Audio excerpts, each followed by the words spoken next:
Assalamu alaikum. Hi everyone, I am Zaid Alwash. I'm a physics teacher in Waili High School for Distinguished Boys. معكم زيد علوش مدرس الفيزياء من ثانوية الوائلي المتميزين.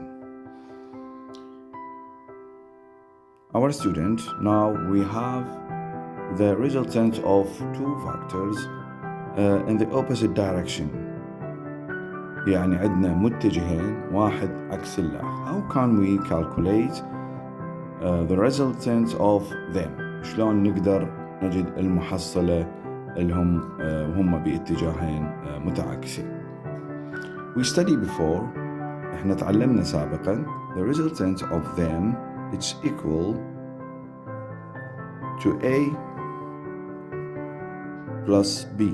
راح يكون مجموعهم كمتجهات، لكن كمقدار resultant مالتهم راح يكون الكبير اللي هو ال A minus B. Someone asked why A minus B not B minus A? Because A has a large value than B.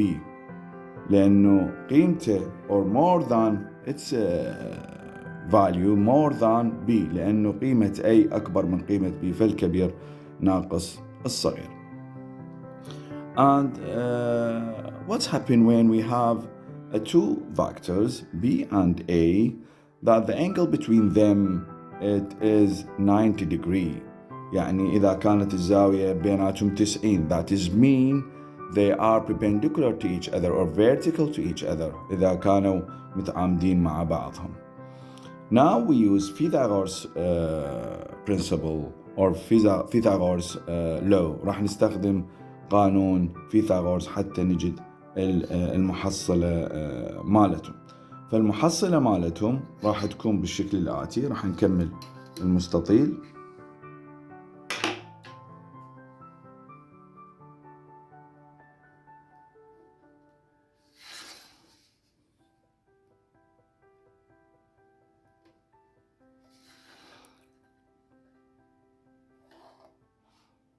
This is the resultant of them, and we can calculate it by using Pythagoras law. As I said before، مثل ما قلت سابقا راح نستخدم فيثاغورس، فراح تصير عندنا r تربيع يساوي تحت الجذر a تربيع قيمة a، يعني قيمة المتجه a مربع قيمة المتجه a زائد مربع قيمة المتجه B. بهاي الطريقة نقدر نجد المحصلة مال ذولي المتجهين. الآن راح ننتقل إلى موضوع مهم، ابقوا ويانا. Now we have a new subject. It's about the vectors analysis.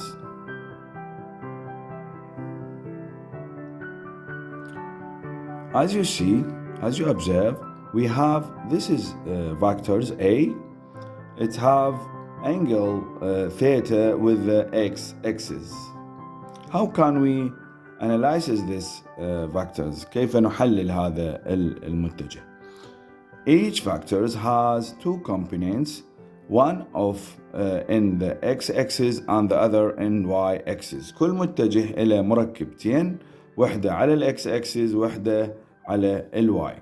فمركبة x راح تكون ax equal the magnitude of a، قيمة المتجه a مضروبة في cosine theta which is make it with the x-axis مع الزاوية ثيتا اللي يصنعها مع محور x.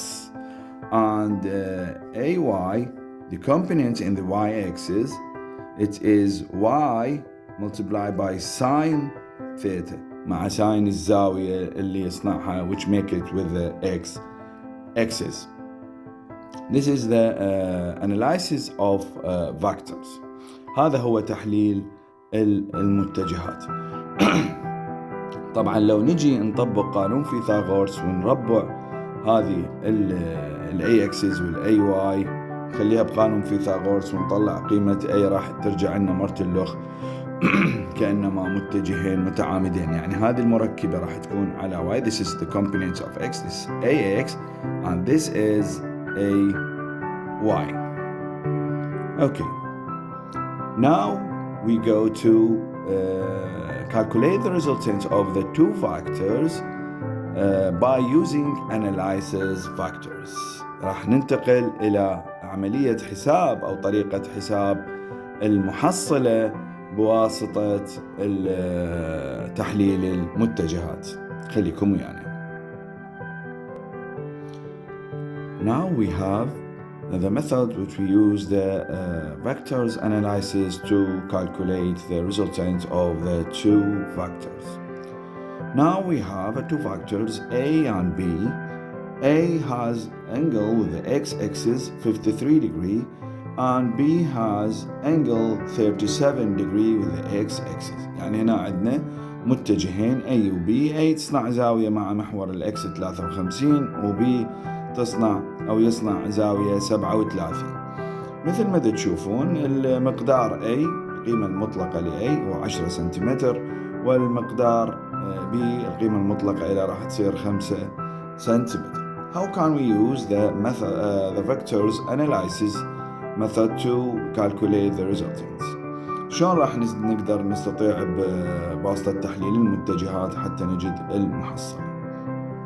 راح كل متجه راح نحلله إلى مركبتي اللي يبدأ بالإكس والواي، وبعدين نجمع مركبات الإكس سوية ونطلع RX واحدة، وبعدين نطلع المحصلة مال المركبات على واي الأي واي والبي واي، ونطلع RY، وبعدين نطلع المحصلة الكلية مثل ما راح تشوفون الآن.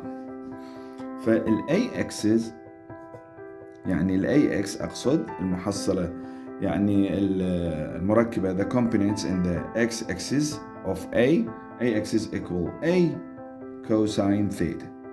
As you see, the magnitude of A10 multiply cosine theta. Cosine theta الثيتا مال A هي 53، cosine 53 3 على 5.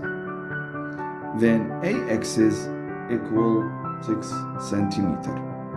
الخمسة بها 1، 10 بها 2، 2 في 3 راح يصير 6. ال AY the components of A in the y-axis equal A multiply sin theta. sin theta راح يصير sin 53 sin 53. Okay, A the magnitude of A 10 multiply 4 و 5 4 على 5، الناتج راح يطلع لي 8 سنتيمتر. 5 بها 1، 10 بها 2، 2 في 4 8 سنتيمتر. راح نجي للبي اكسس. البي اكسس او البي اكس العفو البي اكس equal B multiply cosine theta. بس هنا الثيتا راح تكون 37 equal magnitude of B 5 multiply cosine 37 راح تطلع في 4 على 5. Then it's equal 4 centimeter. Then we have BY اللي هي مركبة B the components of B on y-axis B sin theta.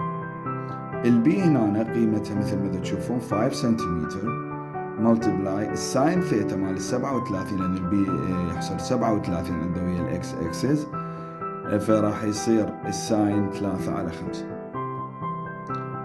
Then البي واي equal 3 سنتيمتر. 5 ويا 5 تروح 5 ويا 5 يبقى 3. Then we calculate ال RX. راح ناخذ المحصلة على X، فذني ال AX وال BX as a two factors in the same direction كأنما متجهين بنفس الاتجاه. Then we added them mathematically. يعني راح نجمعهن جمع جبري لأنهم اثنيناتهم بنفس الاتجاه على X axis ال A axis وال B axis. فراح RX تساوي AX راح نضيفها أو added to BX. صارت مثل الستار. أوكي، راح تصير 6 plus 4 then RX equal 10 centimeter. Then we have RY equal AY plus BY.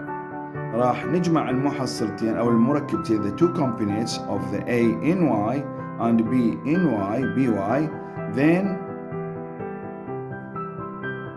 ال AY ايش قد عندي 8 ال BY 3 then it's equal 11 centimeter. Then we have two vectors in X and in Y. The first one Rx and the second Ry. راح يصير كأنما عندنا متجهين جديدين، واحد Rx واحد Ry، واحد قيمته 10 سنتيمتر its value 10 centimeter and the other 11 centimeter. Then we can use منو نقدر نستخدم الفيثاغورس. قبل ما نروح الفيثاغورس خلي أراويكم شلون. البي اكسز هي هذه والاي اكسز هي هذه، فصار عندنا كأنما متجهين بنفس الاتجاه. البي واي هي هذه، الاي واي هذه، فكأنما متجهين بنفس الاتجاه. صار عندنا هذا كله صار عندنا ار اكس وهذا كله صار اسمه ار واي. Then we have two vectors Rx and Ry and we can calculate the resultant of them by using Pythagoras formula or Pythagoras law. نقدر نستخدم قانون فيثاغورس عليه. فراح تصير R equal تحت الجذر Rx square plus Ry square. Then the square of 10 100, the square of 11 121. Then R equal راح يطلع لي الجذر مال 200 221. واحد الطلاب يسأل يقول لي استاذ زين اني الجذر 221 ما اعرفه.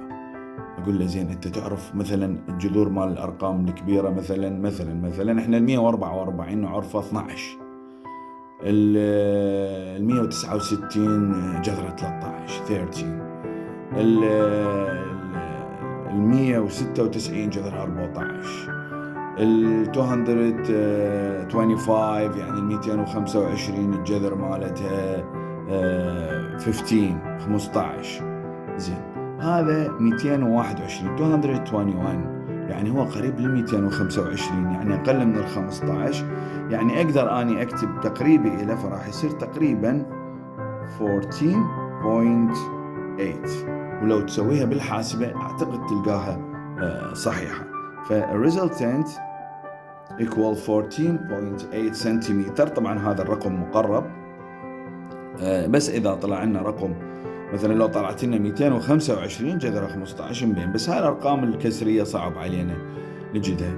احيانا بعض المدرسين بالمسائل او بالاسئلة يعطي اسفل ورقة الاسئلة بالاستفد يعطي معلومات للطلاب عن بعض الجذور للارقام الصعبة.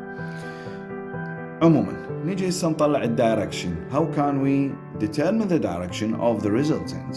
شلون نطلع الزاوية، الاتجاه والزاوية اللي يصنعها المحصل مع المحور الاكس.